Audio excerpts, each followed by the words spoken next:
All right, so we talked about the rational roots theorem in class, and so I'm going to go over an example with you and then touch up what we did. So the rational roots theorem is simply a way to find the possible rational roots. And remember, a rational number is any number that can be written as an integer divided by an integer. So that means basically it's not going to be irrational numbers that could be square roots, it could be imaginary. The rational roots theorem doesn't help you to find those. It doesn't give you the possible options for those. So it's basically just where to start, where to look. Okay, so the steps for factoring out a polynomial completely or to solve a polynomial completely start with the rational roots theorem. Okay, so basically, let's find all the possible rational roots that you can have. And then once you've written out all the possible ones, what you're looking for is one that works. You just have to find one rational zero that works. And what do I mean that works? One that actually is an x-intercept of the graph, one that is a zero. And so there's two ways to do that.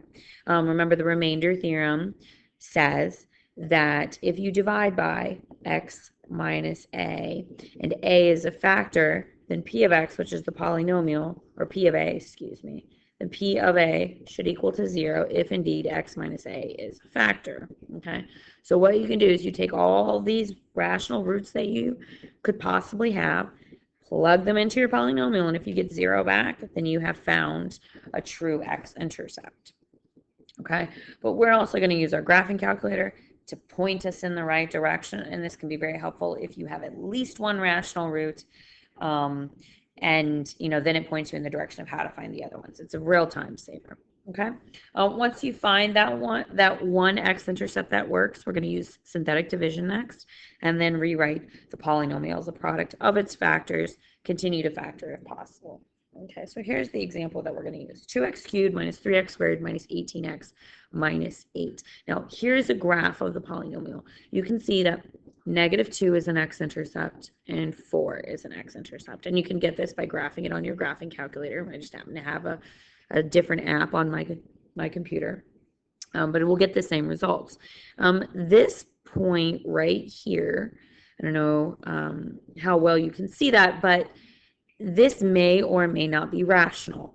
Okay, so the rational roots theorem will help us to find at least one rational root, and then from there to determine if anything else is going to be rational and determine, what exactly this value is. It'll allow us to find all of the exact values, including all of the imaginary ones. Okay, so we're going to factor this one down. So your first step is use the rational roots theorem, which, remember, is all the factors of the constant. It's plus or minus p over q, which is all the factors of the constant, all the factors of -8, divided by all the factors of 2. Now we use plus or minus. It's already built in all the negatives, okay? So we could really ignore the negative with the 8, okay? So what are the factors of 8? 1 and 8, 2 and 4, okay? And that's pretty much it. So what are the factors of 2?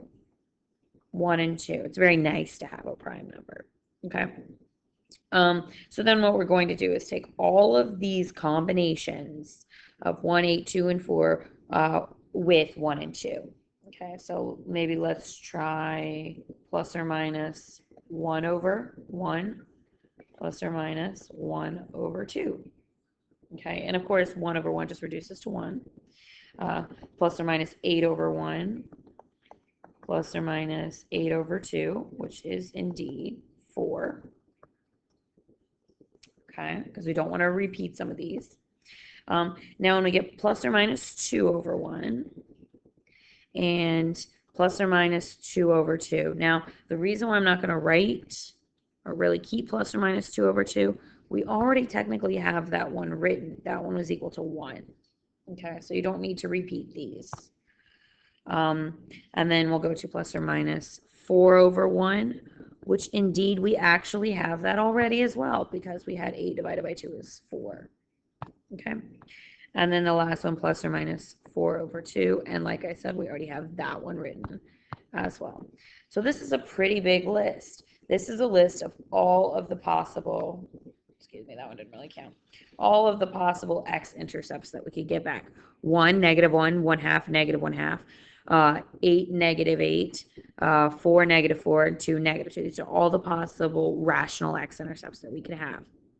Okay, so this might be a lot to try and find some of them. Usually the first step is you plug in 1, see if you get 0 back. Plug in -1, see if you get 0 back. And then just keep trying to plug in the easiest ones. But we're going to look at the graph to see if that can help us. It looks like -2 might be a viable option. Okay, and we can verify that here. You can also use the 0 feature on your calculator to see if that helps. Oops, moving the graph around. Ugh. All right, anyway, we can use the 0 feature on your calculator to see if that helps. But let's indeed check that. Let's plug into our y function, -2, and see if we do get 0 back.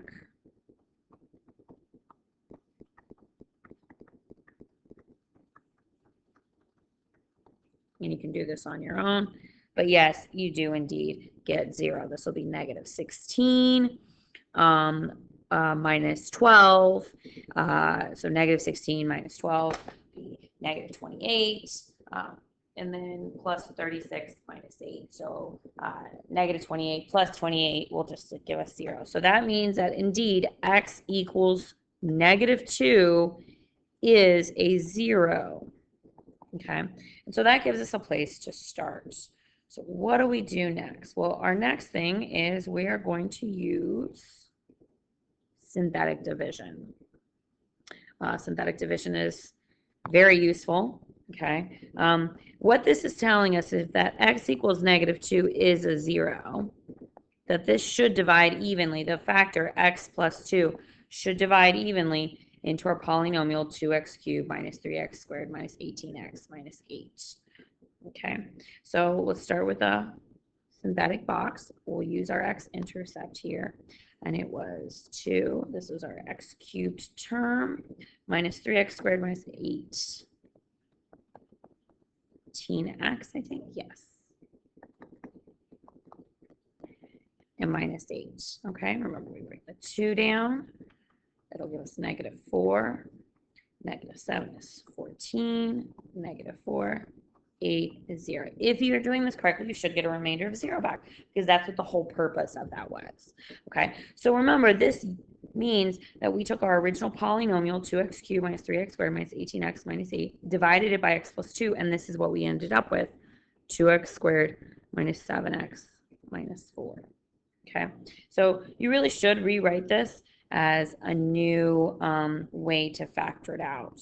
Okay, so this is simply just a restatement saying 2x cubed minus 3x squared minus 18x minus 8 is the same as this factor, x plus 2, times what we got from synthetic division, 2x squared minus 7x minus 4.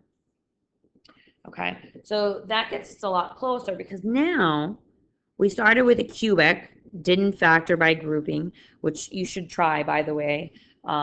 Look at it and see if you could factor by grouping. Try everything you can. This one will not do factor by grouping. You could try. And so we started with something like this, and then we found one x-intercept, and we were able to divide that one out. So what we were left with is a quadratic. And we're much more familiar with quadratics. You can use quadratic formula with this if you want. You could factor it out. And it turns out that this one does factor. Okay, but you are welcome to use the quadratic formula if you want to finish solving it. But I'm going to do the x gains. 2 times -4 is -8, but we want to add it to add up to be -7, which is -8 and +1. And don't forget to divide by 2 and reduce. So then we're left with 2 additional factors, x minus 4 and 2x plus 1. This is the completely factored form of this polynomial. Okay, so we can look at this and tell that there are 3 x-intercepts, 3 zeros, -2, 4, and subtracting 1 and dividing by 2 would yield -1/2. And we could graph this. These would all have a multiplicity of 1 and therefore cross the x-axis, as is shown here, and graphing it with their end behavior is how we get a graph like that.